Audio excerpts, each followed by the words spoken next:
Umukuru w'igihugu Evariste Ndayishimiye ari nawe arongoye ishirahamwe ry'ubumwe bwa Afrika yarafashe urugendo rwamushikanye i Accra mu gihugu ca Ghana hari mu gitondo co kwigenekerezo rya 21 ukwezi kwa Mukakaro uyu mwaka igihe c'isaha imwe n'igice ku kibuga c'indege mpuzamakungu Melchior Ndadaye niho yahaguruka isaha 5:12 i Accra muri Ghana nukuvuga isaha 7:12 mu masaha y'Ibujumbura mu Burundi niho yashika ku kibuga c'indege mpuzamakungu Accra International Airport aho yari yitezwe kurongora inama idasanzwe y'ubumwe bwa Afrika ku ncuro yayo ya 20 ifise ihangiro yo gutuza ingwara zibangamiye ibihugu vya Afrika. Agishika ku kibuga c'indege yakiriwe n'umushikiranganje w'imigenderanire n'ayandi makungu wo mu gihugu ca Ghana nyakubahwa Samuel Okuzeto Ablakwa. Yakiranywe kandi iteka n'indirimbo zihayagiza ibihugu Uburundi eka na Ghana.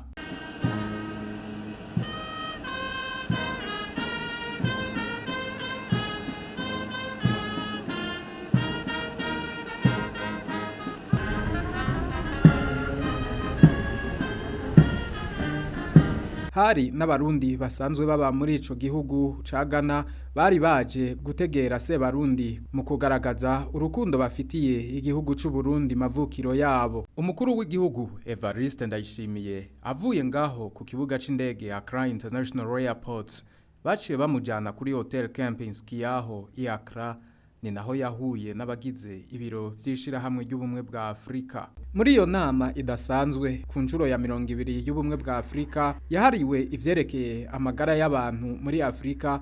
Umukuru w'igihugu ca Ghana nyene icubahiro John Dramani Mahama niwe yabanje kwakira abakuru b'ibihugu n'amareta bagenzi biwe hamwe n'abandi bashitsi batandukanye. Nyene icubahiro Evariste Ndayishimiye ari nawe arongoye ishirahamwe ry'ubumwe bwa Afrika yaciye yugurura icese iyo nama idasanzwe ku ncuro ya 20 ijejwe amagara y'abanyafrika. Indongozi z'amashirahamwe zitandukanye zarashikirije ivyiyumviro mu ntumbero yo gutuza burundu ingwara zibangamiye Afrika. Bamwe muri abo baremeza yuko abana n'abakenyezi aribo bamangamirwa cyane n'ingwara zitandukanye zibangamiye umugabane wa Afrika. Zaba indongozi zitandukanye zashikirije amajambo eka no mwishira hamwe Africa CDC baragarutse ku kibazo cikiza Ebola kibangamiye akarere k'ubuseruko bwa Republika Iharanira Demokrasi ya Kongo. Inyuma y'inama idasanzwe y'ubumwe bwa Afrika kuvyerekeye amagara y'abantu ku ncuro ya 20 umukuru w'igihugu c'u Burundi akaba n'umukuru w'ishirahamwe ry'ubumwe bwa Afrika nyene icubahiro Evariste Ndayishimiye yarakiriwe na mugenzi wiwe wo mu gihugu ca Ghana nyene icubahiro John Dramani Mahama. Abo ba nyene icubahiro bompi baraganiriye kuvyerekeye imigenderanire y'ibihugu vyabo be no gukomeza imigambi y'iterambere ku nyungu y'abene gihugu. Isaha imwe z'agatondo kwigenekerezo rya 2023 niho yaganuka ashitse ku kibuga c'indege mpuzamakungu Melchior Ndadaye yakiranywe akanyamuneza kagaragajwe mu ntambo kavukire. Indongozi nkuru eka n'ingabo z'igihugu nabo niho bari. Umuvugizi w'umukuru w'igihugu Nancy Ninette Mutoni yaciye ashikiriza ivyaranze urwo rugendo. Nyene icubahiro Evariste Ndayishimiye umukuru w'igihugu cacu c'u Burundi akaba ari nawe aramutswa ishirahamwe ry'ubumwe bw'ibihugu vya Afrika aganutse ava mu gihugu ca Ghana mu rugendo rw'akazi aho yagiye kurongora inama yahamagaje y'abakuru b'ibihugu n'amareta bagize ubumwe bwa Afrika ku kibazo kijanye n'amagara y'abantu.